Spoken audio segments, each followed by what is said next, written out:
রাজ্যের অনুপ্রবেশ ইস্যু নিয়ে বরাবরই সরগরম করেছে তেপরামথা।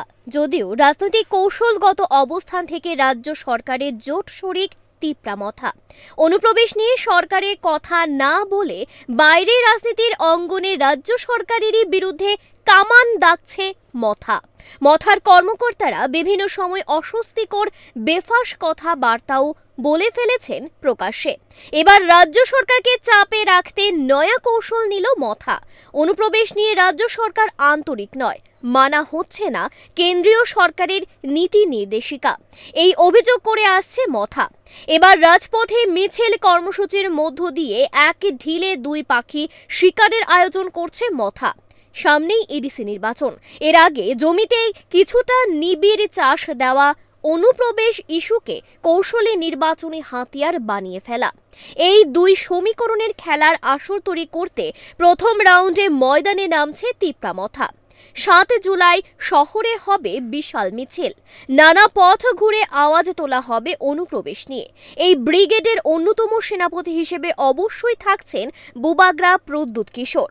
আগরতলা প্রেস ক্লাবে সংবাদ মাধ্যমের মুখোমুখি হয়ে এই কৌশলগত আন্দোলন কর্মসূচি ঘোষণা করতে দেখা গেল মথা বিধায়ক রঞ্জিত দেববর্মাকে।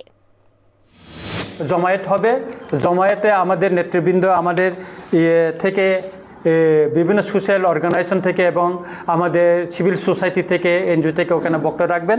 এখানে হবে রবীন্দ্র ছত্রবাসীর ভবন থেকে দুর্গাবাড়ি, তুলসীবতী জ্যাকসন গেট, কামান Chaumoni, post office Chaumoni, RMS Chaumoni, দৈনিক সংবাদ অফিস, কর্নেল চৌমনি, স্বামী বিবেকানন্দ ময়দান অথবা আস্তাবল গ্রাউন্ডে গিয়ে শেষ হবে আর কি।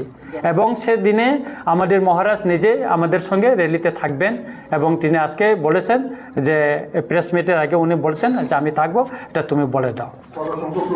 এখানে লোক হইতে পারে 4 হইতে 5,000 এরকম সম্ভাবনা আছে।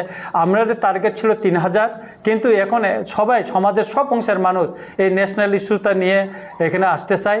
ওই দিন কোনো পাতির ফ্ল্যাগ থাকবে না, আমাদের জাতীয় পতাকা থাকবে এবং আমরা কংগ্রেচুলেশন জানাবো যে মিনিস্টার অফ হোম অ্যাফেয়ার্স দায়িত্বে যিনি স্বরাষ্ট্রমন্ত্রী মাননীয় অমিত শাহজিকে, আমরা প্রধানমন্ত্রীকে এবং বুবাগ্রাকে আমরা ওই দিনে আমরা ওনাকেও আমরা কংগ্রেচুলেশন কেন জানাবো, কারণ বুবাগ্রা আমাদের এই আন্দোলন উনি সমর্থন করছেন। গ্রেটার ত্রিপুরাল্যান্ডের দাবি থেকে কি সত্যি সরে আসছে তেপরামথা? পাহাড়ি জনপদে এই জোর চর্চা শুরু হয়ে গেছে। রাজনৈতিক দিক থেকেও মথার বিশ্বাসযোগ্যতা প্রশ্নচিহ্নের সামনে। সাংবাদিকদের এক প্রশ্নের জবাবে উত্তর দিতে গিয়ে মথা বিধায়ক এক রহস্যময় কথা বলে ফেললেন মুখ ফসকে। সরকার থেকে সরে যাওয়ারই কি ইঙ্গিত করলেন বিধায়ক রঞ্জিত দেববর্মা? কোথায় আমরা গ্রেটার ত্রিপুরাল্যান্ড ছেড়ে দিয়েছি আপনি বলুন? আমরা কি বিবৃতি দিয়ে বলেছি যে আমরা গ্রেটার ত্রিপুরাল্যান্ড ছেড়ে দিয়েছি? সেই জন্য তো আমরা সরকার থেকে প্রত্যাহার করতে যাচ্ছি। তো আমাদের গ্রেটার ত্রিপুরাল্যান্ড তো আমরা ছাড়িনি। আমরা যেটা ওয়ার্কিং যে গ্রুপে জয়েন্ট ওয়ার্কিং গ্রুপে যেটা সাবমিট করেছে আপনি দেখেন, আমাদের সংবিধানের আর্টিকেল 2-3 এখানে স্পষ্ট লেখা আছে। সেই জন্য তো আমরা ছাড়তে যাচ্ছি। আমাদের সঙ্গে যে চুক্তি, ত্রিপাক্ষিক চুক্তি হয়েছে, এটা কিছু করছে না, সেই জন্য তো আমরা সমর্থন প্রত্যাহার করবো। কেন থাকবো এই সরকারের অধীনে? রাজনীতি মানে রহস্য ঝুলিয়ে রাখাই হলো রাজনীতির কারবারিদের কৌশল। মুখে মনে যে বিস্তর ফারাক থাকে তা অবশ্য রাজনীতিতে সচেতন মহলকে নতুন করে শেখানোর কিছু নেই। কৌশলের রাজনৈতিক অবস্থান সময়ে সময়ে পরিবর্তন করে নেওয়ার চেষ্টা থাকে সমস্ত রাজনৈতিক কারবারিদের। খবর হলো এই, মথা বিধায়ক সংবাদ মাধ্যমের সামনে কথা বলতে গিয়ে একটা অঘোষিত রহস্যের জাল বোনার চেষ্টা করেছেন। সরকারের অংশ হয়ে আর বেশি দিন নেই, এই কথাটাই কথার প্যাচে বলে দিলেন না তো বিধায়ক রঞ্জিত দেববর্মা? কৌশলী চালে অন্দরের কৌশল ফাঁস হয়ে গেল না তো মথার? রহস্যের জোট খুলবে শীঘ্রই, মানছেন রাজনৈতিক সচেতন মহল। Bureau report, Times 24 network.